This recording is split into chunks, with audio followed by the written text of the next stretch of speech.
Lokasyon ng lumubog na MV Tricia Kirsten 3 natuntunan ng Philippine Coast Guard sa Balok-Balok Island sa Basilan. Natagpo ang nasa east to west orientation ang barko mula sa isla. Umakyat na sa 43 ang nasawi sa paglubog ng barko.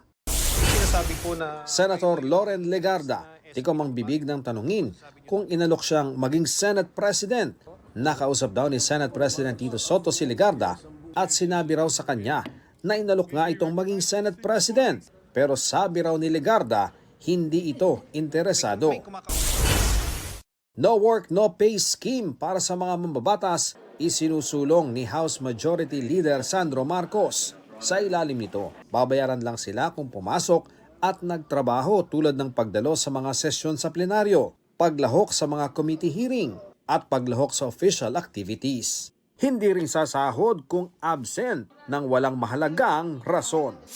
Ian Cruz nagbabalita para sa GMA Integrated News.